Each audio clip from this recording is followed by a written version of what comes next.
Okay, so imagine this. You have identical twin girls Oh, wow. born just over a year after their older sisters died tragically in a car accident. Oh, my gosh. Coincidence? Maybe, but what if it's something more? Hmm. Today we're doing a deep dive into the Pollock twins, one of the most famous reincarnation cases ever documented. We have newspaper articles from the time Dr. Ian Stevenson's research notes, and even some recent interviews with people who knew the family. It's a story that I think will make you question everything you thought you knew about life and death and the mysteries of the human mind. Yeah, it's a case that really pushes us to think about, what we believe about consciousness and what might be beyond our everyday understanding. Dr. Stevenson, a leading researcher in reincarnation, he was really drawn to this case because of just how many details there were and what it could mean for his work. Yeah, and it all starts in Exham, England, with John and Florence Pollock and their daughters, Joanna, born in 1946, and Jacqueline, born in 1951. Hmm. So from the very beginning, the parents actually have very different views about reincarnation. Yeah, John had come across this idea in a novel as a child and became like a really strong believer. He even prayed for proof. Wow. Florence, on the other hand, was a skeptic. Okay. And this difference in their viewpoints, it becomes really important as we go through the story. Okay, so then in 1957, tragedy struck. Mm. The sisters, who were completely inseparable, were walking to church when a car veered off the road and hit them. Mm. And witnesses said they were thrown into the air. Oh my gosh. It was just a horrific accident, and the driver, according to reports, had been trying to commit suicide. Wow. So the impact of this event on John and Florence was obviously profound, and their reactions were really shaped by what they already believed. Makes sense. So John, even though he was incredibly grieved, he held on to his belief in reincarnation. He said he had a vision of his daughters in heaven and became convinced that they would come back to him reborn as twins. Really? And that belief, it gave him like this little bit of hope in the middle of all this devastation. So John is clinging to this idea that his daughters will return, but is Florence going to come around to his way of thinking? That's a really good question because she was deep in her own grief and she really struggled with this whole idea of her daughters coming back as twins. And this difference in opinion, it actually caused a lot of tension in their marriage, which was already strained. Yeah, I can imagine. And to make things even more complicated, John started to see the accident as a punishment for him wanting proof of reincarnation. Can you imagine carrying that guilt on top of his grief? It's almost too much to think about. So what happens next? Does Florence ever come around to John's belief in reincarnation? Well, she gets pregnant, Okay. and the doctor thinks it's just going to be one baby, and there's no history of twins in either of their families. Uh-huh. But then against all odds, on October 4th, 1958, she gives birth to twin girls, Gillian and Jennifer. It was a twist that no one could have predicted. Twin girls. Yeah. That's incredible. Yeah. What were John and Florence's reactions to this? You can only imagine the mix of emotions they must have felt. And it gets even more interesting because one of the twins, Jennifer, she was born with two really distinct birthmarks, one on her forehead that looked a lot like a scar that Jacqueline had from when she fell as a child, and then another birthmark on her waist in the exact same spot where Jacqueline had a birthmark. Wait, so one of the twins has birthmarks that are like mirrors of the birthmarks and scars of one of the sisters. Exactly. That's definitely something to think about. This is where Dr. Stevenson comes in, right? Exactly. News of the twins and their birthmarks spread, and eventually it got to Dr. Ian Stevenson. He was a psychiatrist at the University of Virginia who spent his whole career researching reincarnation. Wow. So he was really intrigued by the Pollock case, and he started his investigation by interviewing the family and looking at the birthmarks himself. So what did Dr. Stevenson find out during his investigation? Were there other details beyond the birthmarks that suggested a connection to the deceased sisters? Well, Dr. Stevenson's research, it uncovered a whole bunch of events that were really hard to explain away as just coincidence. For example, when the twins were about 3 years old, their parents brought out this box of toys that had belonged to Joanna and Jacqueline. I bet they were hoping for some kind of recognition. Yeah, maybe. And what happened next is really amazing. Without anyone telling them what to do, Gillian picked up Joanna's doll and Jennifer picked up Jacqueline's. Wow. It seemed like a small detail, but when you think about everything else, it's pretty striking. Yeah, it makes you wonder if they somehow recognized the dolls without even realizing it. Could they have just picked them randomly? I guess. But the odds of them choosing the right doll seem pretty low. Did Dr. Stevenson find any other examples of this kind of recognition? Oh yeah, he documented a whole bunch. On one occasion, Florence overheard Gillian comforting Jennifer and saying, "The blood's coming out of your eyes. That's where the car hit you." It's a chilling statement, but it connects directly to Jacqueline's injuries from the accident. John had told Dr. Stevenson that when he identified his daughter's bodies, Jacqueline's head had been bandaged right above her eyes. That's kind of creepy. It's almost like Gillian was remembering something that didn't actually happen to her. Were there any other times when the twins seemed to be reliving the accident? Well, there's this one incident with Florence's old work smock. She used to wear it when she was helping John with their milk delivery business, but it had been put away after the girls died. Years later, John wore the smock when he was doing some painting around the house, Mm-hmm. and Jennifer saw him in the smock and immediately asked, "Why are you wearing Mummy's coat?" That's so specific. Yeah. It wasn't just any coat or anything. Yeah. She recognized that specific smock and how it connected to her mom's past. That's not something you can just brush off as a coincidence. And the specific memories, they don't stop there. When the twins were around 4, the family went to visit Hexham, which is the town they had moved away from when the girls were babies. Even though they'd never been to Hexham before, Gillian and Jennifer knew exactly how to get to a park that they had gone to with their deceased sisters. It's crazy to think they could find their way around a place they'd never been to. These really specific details are what made the case so fascinating to Dr. Stevenson.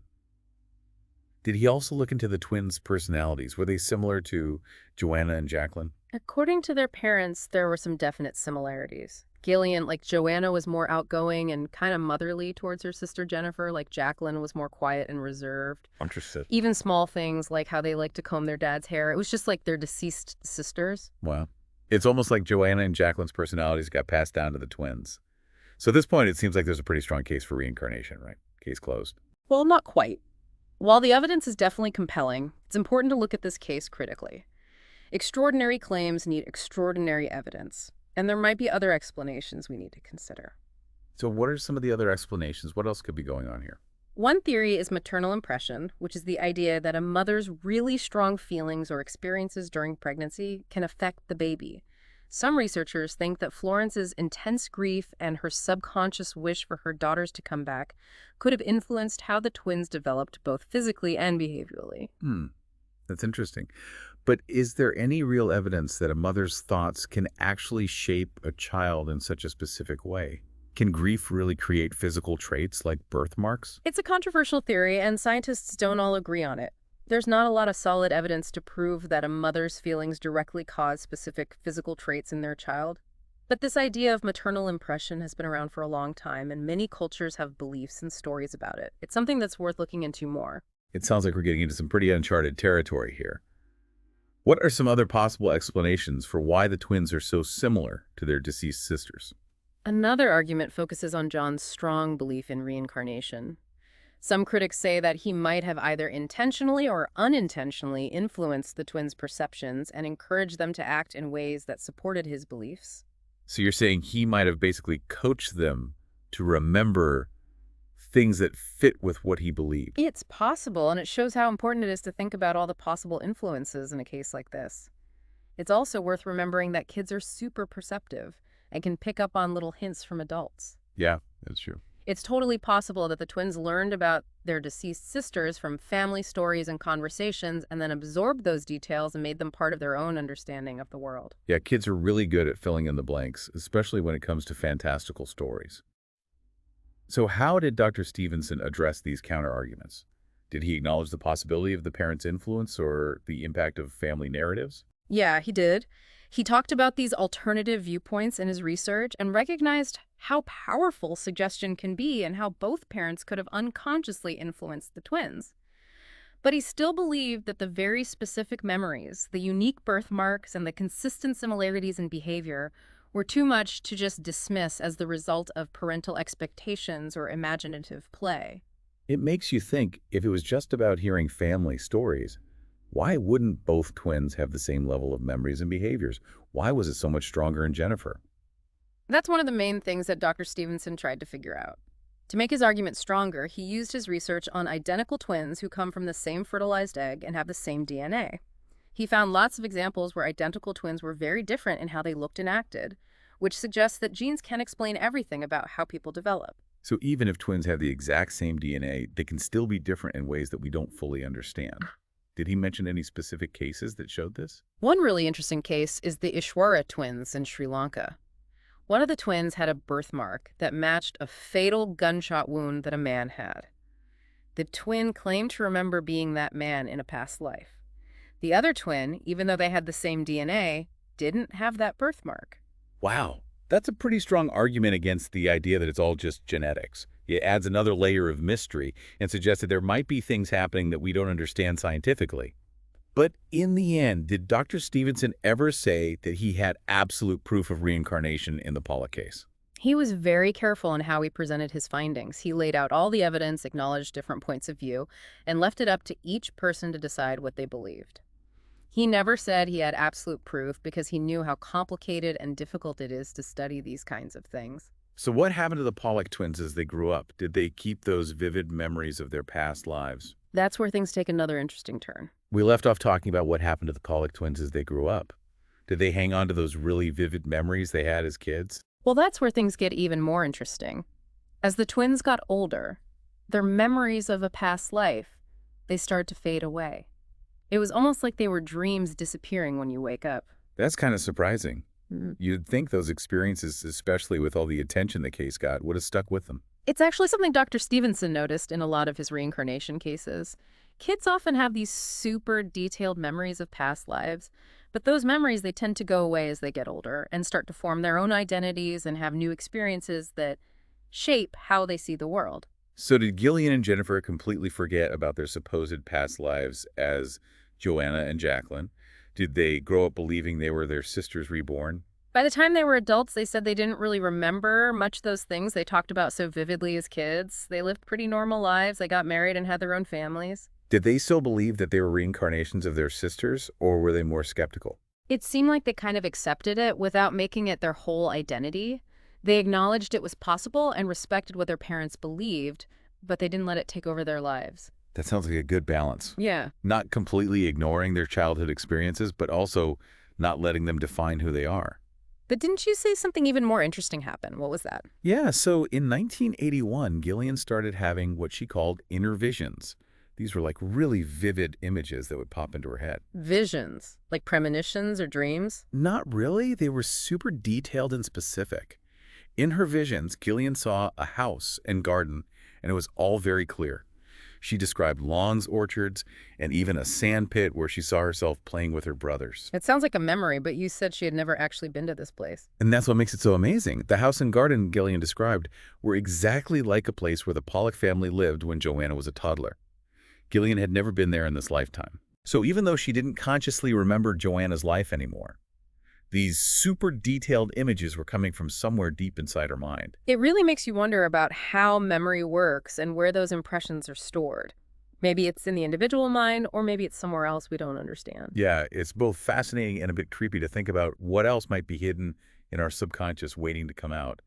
This whole case really forces us to think about some big questions. So what are some of the broader implications here? Well, it makes us think about consciousness itself. What is memory, really? How much of our personality is decided by our genes versus our experiences? And what happens to consciousness after we die? The Pollock twins case, if we even consider the possibility of reincarnation, opens up totally new ways of understanding what it means to be human. Yeah, it makes you question everything about reality, like maybe death isn't the end, but just a change into something else. But of course, there are a lot of people who don't believe in reincarnation. What are some of the scientific arguments against it? One of the biggest challenges for reincarnation from a scientific point of view is that we don't know how it would work. How could consciousness as we know it move from one body to another? There's no way to track or measure consciousness after death. Many scientists believe that consciousness is just a product of the brain, so when the brain dies, consciousness is gone too. It's a very materialist perspective. Everything is physical, and there's no soul or spirit that continues after death. But there are scientists who study near-death experiences, and they're open to the idea that consciousness could be more than just the brain. Yeah, near-death experiences where people talk about leaving their bodies and having these really profound, often spiritual experiences are often brought up as possible evidence that consciousness keeps going after the physical body dies.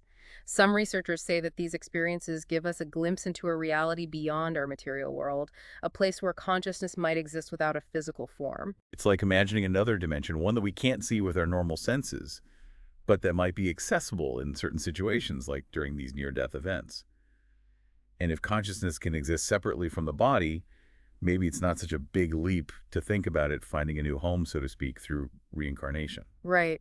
And then you have cases like the Pollock twins children who just out of nowhere start talking about past life memories, and they often have details you can check and sometimes even birthmarks that match injuries from their past lives. It's hard to explain these cases away as just imagination or kids making things up. They suggest that something really profound is happening, something that challenges what we currently know about consciousness and memory. It's like our scientific models and ways of thinking aren't able to handle these kinds of phenomena. It Yeah. makes us have to expand our thinking and consider possibilities outside of our current paradigms. But let's say for a moment that reincarnation is real. What are some of the ethical issues we'd have to deal with? That's where it gets really complicated. If we accept the idea of past lives, it brings up really big problems about karma responsibility and the nature of suffering. For example, if someone is born with a disability, is that because of something they did in a past life? And if so, is that fair? It makes you think about a kind of cosmic justice system where we're being punished or rewarded in this life for things we did in a past life that we don't even remember. It's a lot to wrap your head around. It definitely raises questions about free will versus destiny. How much control do we really have over our lives if we're carrying around karma from past lives? If reincarnation is real, it totally changes how we think about death. It's not the end, but maybe a point of transformation in a never-ending cycle. It makes you think about how everything is connected and how our actions could have effects that go way beyond this one lifetime. It also makes us think about the purpose of life. If we're reborn over and over, what are we supposed to learn? What's the ultimate goal of this cycle of death and rebirth? We've covered a lot in this deep dive. We've got this amazing story of the Pollock twins evidence that's both intriguing and open to interpretation, and a whole bunch of philosophical and ethical questions that come from it. I think the most important thing is that we approach these mysteries with both curiosity and critical thinking. Be open to exploring new ideas, but don't jump to conclusions. Weigh the evidence, think about different explanations, and be willing to change your views as new information comes up.